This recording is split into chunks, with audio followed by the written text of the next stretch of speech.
बिस्मिल्लाहिर्रहमानिर्रहीम। इफ्तार अहमद मेरा नाम है। मैं इंग्लैंड के शहर मानचेस्टर में रहता हूँ। दोस्तों, आप सबको मालूम है कि जो पाकिस्तान और इंडिया की जंग हुई थी और जिसके नतीजे में इंडिया के कुछ जहाज़ वगैरह पाकिस्तान के एयरफोर्स ने गिराए थे, और वो जो जहाज़ JF-17 थे वो चाइना की मदद से पाकिस्तान ने खुद अपने पाकिस्तान में तैयार किए थे।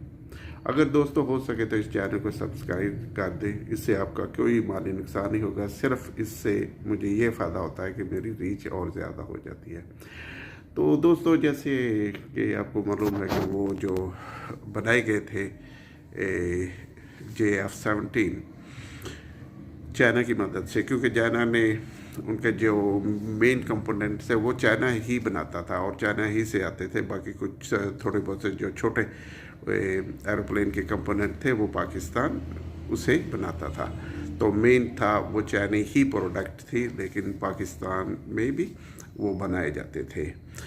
तो उस जैसे ही वो इंडिया और पाकिस्तान की जंग ख़त्म हुई और जिसके नतीजे में इंडिया के कुछ जहाज़ पाकिस्तान ने गिराए, तो उसका नतीजा ये हुआ कि पाकिस्तान को JF-17 का ऑर्डर वगैरह मिला। जैसे कि सऊदी अरब ने भी अपना ऑर्डर पाकिस्तान को दिया कि वो ये जहाज़ ख़रीदना चाहते हैं। इस तरह और कुछ ममालिक थे, जैसे मलेशिया और दूसरे ममालिक थे, इंडोनेशिया और कुछ दूसरे ममालिक थे, उन्होंने भी इसे ख़रीदने की रज़ामंदी ज़ाहिर की थी। तो अभी आपको वो एक सरप्राइज़ होगा कि जो सऊदी अरब ने एग्रीमेंट किया था कि वो पाकिस्तान के जो JF-17 जहाज़ है वो ख़रीदेगा, वो उन्होंने कैंसिल कर दिए हैं। और ये एक